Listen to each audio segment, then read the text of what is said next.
tell it's real because it looks so fake. Because it looks so fake. Because it looks so fake. We'd have way better CGI if it was fake.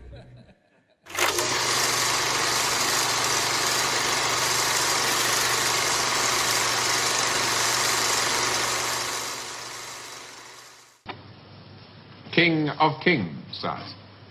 Yes. Very surprised we got you to come here, Mr. Larkin. Well, I couldn't see what the CWNS would want with me.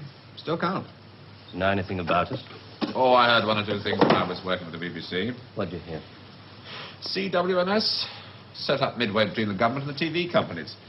Anytime the newsreel boys put out stuff with security classification, wars, weapons, political leaks, they get their film through this office. What do we know about you? Larkin. Robert Santor. Yes, it's a family name. Good family. Good education. But you turned your back on all that, didn't you? Tried a little bit of everything. 1955, you wrote some plays for the BBC, then worked for them as a story editor. 1961, you got a 3-year contract as a director, which you didn't renew. Oh, the BBC weren't paying money. Well, you're in the money now, aren't you? In 1968. There's your flat in Holland Park, your cottage in Hampshire, 2 children. And a dog and a cat who commute with us to the country at weekends. Well, maybe you knew that already. 6 years ago, there were those shows you did on alcoholism, blood sports, slum clearance. People called you bright, very bright. There were other words they used. Hard-hitting, vital. Now you do only 4 shows a year. The critics call them brilliant. They're high in the ratings, and they're, well, they're soufflés. Little soft in the center. Don't think I'm complaining. Oh, you can complain if you want to. Just call it a friendly professional interest. I'd like to know what happened to alcoholism and blood sports. Call it reaching the age of 35. Call it school fees, 2 fixed addresses.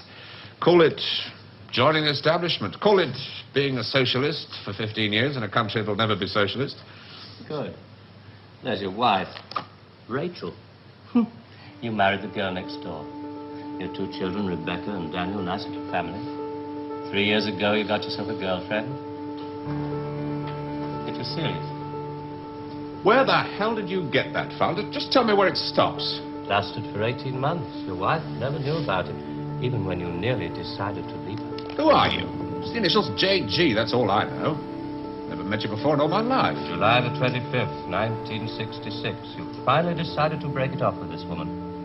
You said you loved her. You said you loved your children. It was 2 against 1. You had to add it up like that. Sorry, your cigar is burning my desk.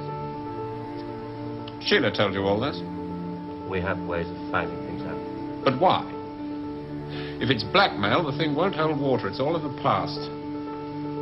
Well, there'd be pain, of course, for Rachel and the children. But you wouldn't get anything else out of it. No, it isn't blackmail. We've just been interested in you for a long time. Interested?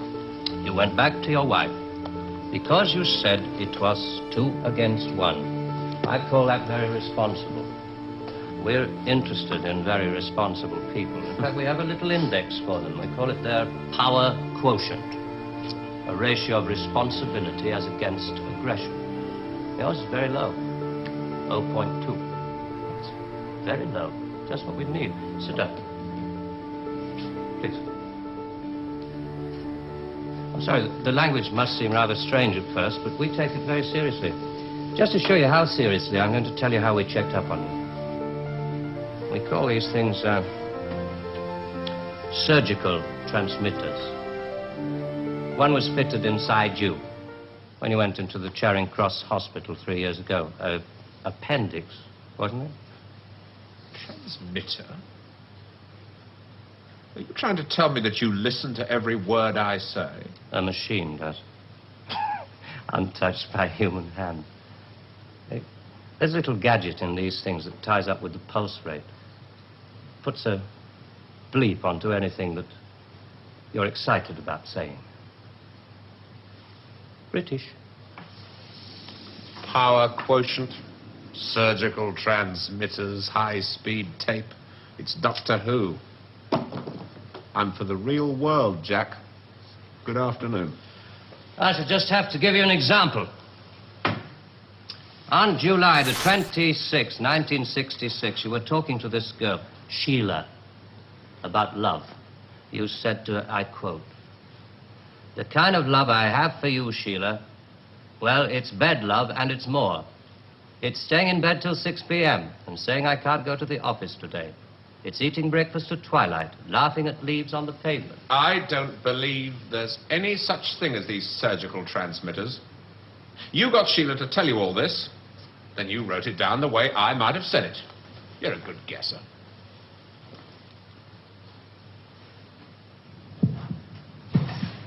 Can you hear your heart beating? It's eating breakfast at twilight, laughing at leaves on the pavement, getting a cab to a silly movie to Paris. It's moving when you're tired of staying still. And I've done it all before when I could do it with no ties. Now to just be irresponsible. So there really is one of those things inside me.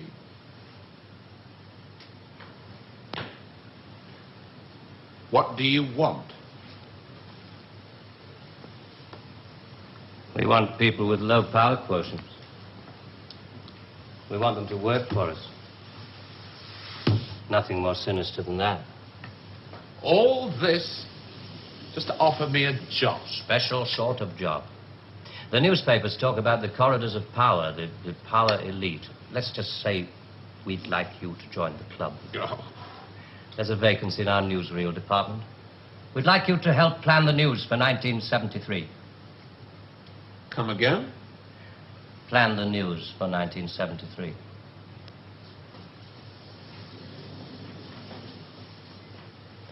What are you doing? I just want to make sure the sunlight's real.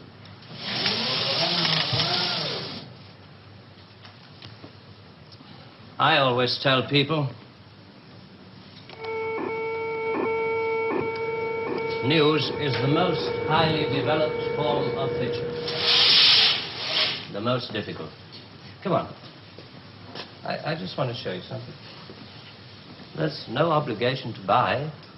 Really. News requires imagination. News requires responsibility. We think you're well qualified. Please. Double A security, sprinkler systems and other services do not operate beyond this point.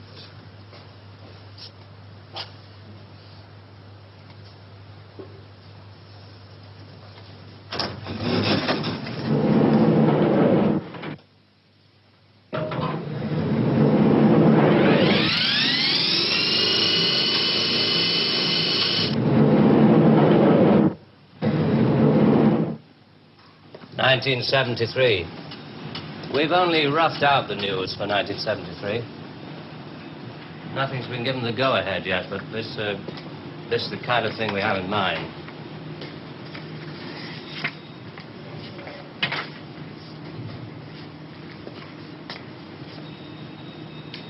Come.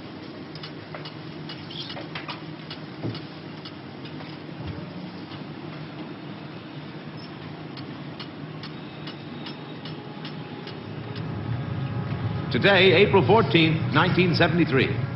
First historic pictures by Radstar of the combined U.S.-Russian landing on the moon. Shown here are Majors Webb and Mikhailovich taking their first steps into the unknown, firing their retro-rockets to land their spacecraft on the dust-covered surface. A comforting note for us stay-at-homes, both the Pentagon and the Kremlin have announced that the moon has no strategic value.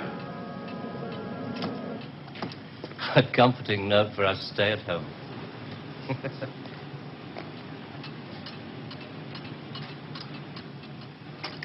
I can't show you any film on this next model. We haven't photographed it yet. But this is the way it will sound. June the 22nd, 1973. The State Department releases film of the ultimate weapon, codenamed Icarus. This satellite is equipped with a solid reactor. In layman's terms, it can freeze air solid, stopping all missiles, killing all forms of life. Icarus orbits at the same speed as the Earth, can hang in position over every major city that threatens the peace-loving nations. Rather proud of this one. Come on.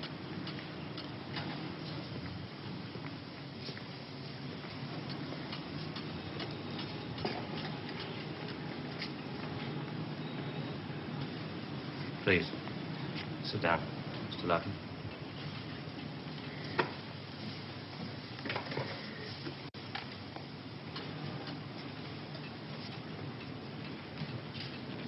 September the 5th, 1973. The new phase in global warfare. War by example. At 4:32 our time, China took out the remote Indian border village of Bandar, unprotected by the Icarus network. After the first 2 5-megaton H-bombs had fallen, the 9-way hotline finally switch it off. But this is going to happen in 1973. You're going to make this happen? No. We're going to make models, much cheaper. Then we photograph the models. Fake newsreels? Fake newsreels. For the past 10 years, people have been looking at our fake newsreels and listening to our fake commentaries. And they accept it for the truth. And you can do it. Stop 100 people in the street. How many of them have actually seen a missile or a satellite? They're just told they exist and they believe it. Yes, you're getting there. I knew you would. Well, now, the moon rocket and the satellite, that you can get away with. That's too remote for people to grasp. It's too far away, but this... I mean, you invented this village on the Indo-Chinese border. Oh, yes. Well, somebody could check up. Very mountainous territory up there. There'll be no survivors in 1973. No rescue work. Radiation scare. Yes. You can do it. This could be the news for 1973. Not necessarily exactly like this. We only plan in detail 1 year ahead. Oh, you only plan 1 year ahead. Hey, tell me, what is the news item that's bothered you the most in the past year, 1967? Oh, well, it has to be the new American intercontinental ballistic missile, the Boy Wonder, doesn't it? Just the one I asked him to set up for you. The new ICBM, codename Boy Wonder, with a much-talked-about Mercury warhead. I haven't any special effects up here, but perhaps with the proper sound. Blast off. And Robert Larkin, television director, high IQ, 35 years old, is scared. Scared by nothing. It doesn't work. It's a scientific impossibility. The same goes for the much-talked-about Mercury warhead. Perspex. Well, if this rocket doesn't work, then the others... They have a fireworks party at Cape Kennedy almost every other day. Well, you didn't really believe there were all these things whizzing about up there, did you? Sputniks and rockets. Astronauts crossing their legs for 8 days. How long has this been going on? Since Hiroshima. And the H-bomb, you mean, that doesn't work either? Right. Dirty. Very, very dirty. What was your first reaction? Relief. Oh, yes. Yes, it has to be relief.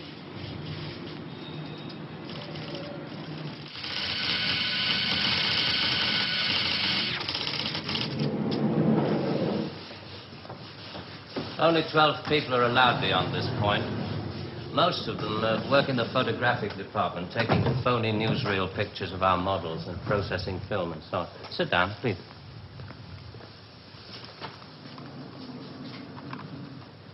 Ah, pretty pictures from our stills department.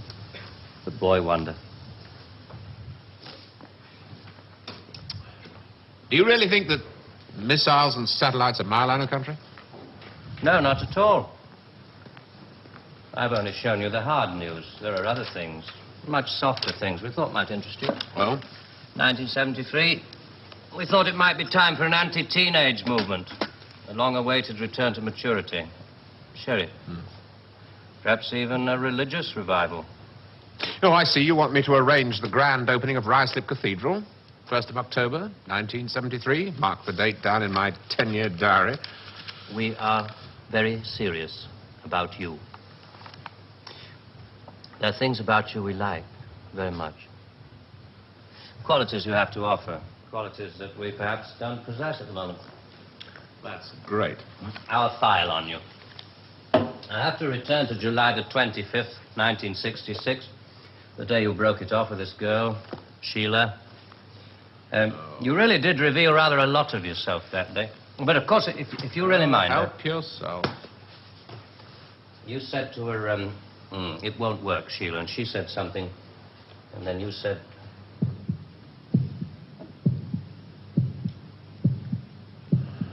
You remember I went away with Rachel and the kids to the seaside? It was midweek and this huge stretch of sand was empty. Just a circle of footprints around 3 sandcastles and tracks out to sea. The whole damn day of my family marked out in front of me. The sun was going down. Rachel kept calling the kids to get dressed. She picked up buckets and spades, corny bloody things like that. I was up at the car. I looked at those footprints, and I knew those people were slipping away. There were things I could tell them. We rather like that bit about footprints. You see, in this job, some of us have got rather a long way away from the idea of footprints in the sand. Those footprints were made by my children. Now, you want me to scare the hell out of them with every bomb from A to H inclusive. Well, why? I mean, when did it all start? 1945. You may remember the Americans let off their 2 atomic bombs. Well, they didn't want other people doing the same thing. I mean, you do see that, don't you? Oh, I don't know. Well, to scare the people off, the Americans put it up, and the atomic bomb was halfway along the line to something much bigger, the hydrogen bomb. It didn't work. They spent 5 years in negative research. Well, what about the Russians? They're supposed to have quite a pile of these things. We were surprised when they started their tests. Then we got a few feelers from their Secret Service. Nowadays, we work very closely together. Oh, all these stories about spies going off to Russia. Mr. Philby, remember? Just good copy for the Sunday papers. Good copy. Well, the Chinese. I mean, they've just announced their bomb. Yeah, we played along with it. We recorded their phony explosion. We're rather hoping the Chinese will come along, complete the pattern, you know. In Vietnam, hundreds of people are being killed every week. Well, you can't do that with your models. No. And you can't cure people of bad habits in 2 generations. They like to carry rifles. They like to put lines on maps. And we let them because we control the situation. There's no danger of world war. Just a simple choice for everybody. Capitalism or communism. Strawberry or vanilla. It all adds up to the same thing now we've got rid of the big bangers. Well, how can you be sure that Johnson, Kosygin aren't working on other things? Poison gases, bacteria. Pathetic man of your intelligence. You don't want to destroy the world. Neither do I. What makes you think that presidents are different? Well, they've made some pretty good stabs at it in the past. It wasn't the right sort of control then. Nowadays we know better. Politicians are easy to control. The grosser mentality boys who like to be photographed getting in and out of Daimlers in Whitehall. They come right at the bottom of our organization. A few rungs up the ladder, there are the people in the top secret factories. Just those in a position to know they're making weapons that don't really work. Well, there must come a time when somebody wants to use one of those weapons. I mean, somebody is standing there with a finger on the button. Well, that's the beauty of it. Nobody presses the button. We control all the crises. We build them up and we shut them down. We? Again? Yeah, I'm coming to that. Near the top of the hierarchy, there are the economists, top civil servants, top brass in the military. Those men who are supposed to view the nuclear tests and so on. And above them, CWNS. Right at the top. Classified World News Service. Just who the hell are you? It's obvious, isn't it? Just a very few of the top people in communications in every major country in the world. Oh, you mean you run all these magazines? No, of course not. We just get them to take some of our copy every week. Television is much more important to us. It all happens so quickly. You say you can put out what pictures you like on television. Doesn't anybody try to stop you? No, nobody wants to. 99.386% of the population wouldn't believe this conversation. And the rest are working for us. And they're the top minds, the really responsible people. They know they're guaranteeing the lives of their grandchildren the only foolproof way. Scaring the hell out of their grandchildren. Well, I won't buy it. You must admit there has to be some kind of control in this world of ours. Look at this. And remember that 1/4 of the world is starving. There are the full bellies and the empty bellies. Some of the empty bellies carry rifles. Well, we full bellies are getting a bit flabby. We're not very good with rifles anymore, so we've devised 2 ways to keep the empty bellies under control. One of them is this fictitious hydrogen bomb we've talked about. The other one is money. Enough money to fill some of the empty bellies and put a hopeful smile on the faces of the others. A great wall of money all around Britain. And it's no secret that the British economy is in trouble at the moment. So we have to put that right, too, to stay alive. We have to control the people in this country. Scare an ostrich, it buries its head in the sand. You scare a hedgehog, it rolls itself up into a ball. When a woman's frightened, she goes out and buys herself a hat. You mean you scare us so that we'll buy more, so that money moves quicker, production moves up? We don't say scare when we talk about human beings. We say threaten them emotionally. And there are all sorts of ways of not just the big ones like the hydrogen bomb. Overcrowd them a little with bad planning. Sell them too many motor cars. Anything to keep them a little bit removed from reality. Nowadays, people don't work for money. They work for the idea of money. They don't even love for love. They love for the idea of love. They only hate for the idea of hate. It took us 5 years to find a non-addictive drug, one we could pay off against the hard drugs. LSD. You marketed that? Oh, yes, of course. And for a very good reason. Some of these protest movements were getting a little bit too close to the mark. LSD gave them nice little hallucinations. Made them talk like 3-year-olds. Throw flowers at policemen. Shall we talk terms? You're not still going to ask me to work for you? I'm afraid I've had to put all this rather bluntly. You see, there wasn't really very much time. It must be rather a shock. Well, I mean, most people realize that the world is controlled from about 6 big cities. But it must be rather shocking to learn that a 1/6 of the world is controlled from this building. You mean you? Oh, no. I only rate an office on the 7th floor. There are 2 other offices above this one. And a giant computer system. Link number 4 in world control. A computer? Well, what's so remarkable about that? It's just a machine that can store a vast amount of information. A machine that knows too bloody much. Now you're being hysterical about it. The computer's very simple. You feed data into it. Anything from the Wall Street closing prices to the North Atlantic weather reports. And you get decisions. That machine's taken you over. It's just a machine. Extra hands for the people who know how to control it. Well, this one above us, it's square in a box. Yeah, I suppose you could call it square in a sort of a box. Do you know why I go away at weekends? To get away from people in boxes. They live in boxes. They get their thoughts, their problems, and their answers out of boxes. And I like to get away at weekends because they're not people anymore. Now, you know all about me, my cottage in Hampshire. But did you know that there's a line of trees that goes right up past the house, and the noise they make is like the sea? Did you know that I find it difficult to sleep in the country? And I like to go and stand in the garden before dawn, and I feel good because I know that my wife and my children are asleep inside. And I like to go out and walk past the wet hedgerows until I can see pasture land and the smoke from the cottages in the This village. may be all very well for one of your grassroots programs, but I'm afraid time is running out. I ought to tell you, we pay a great deal of money. We can afford to. We save such a lot on things like the national defense budget, so on. We would start you off at £250,000 a year. Oh. Rising to £1 million when you make the Ministry of Morality, which I know you will.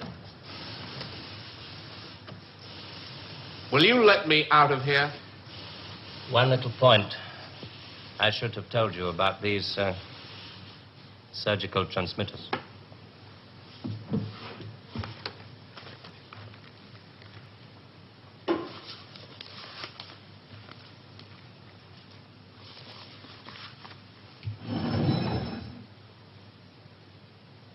There's enough of this stuff inside you at this moment to kill 6 people. There's a button we can press. I'm sorry about the dramatics. Our boys call these things the oral contraceptive. Keeps them from talking too much. So there must be one of those transmitters inside you. Who presses the button? Extra hands. All this stuff about the computer being extra hands for the men who know how to control it. That machine controls you.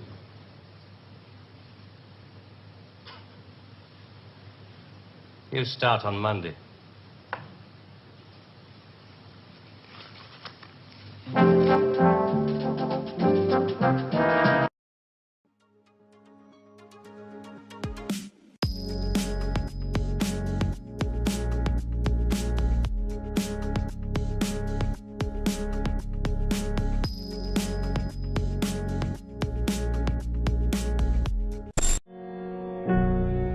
But how do we know the Earth is not flat?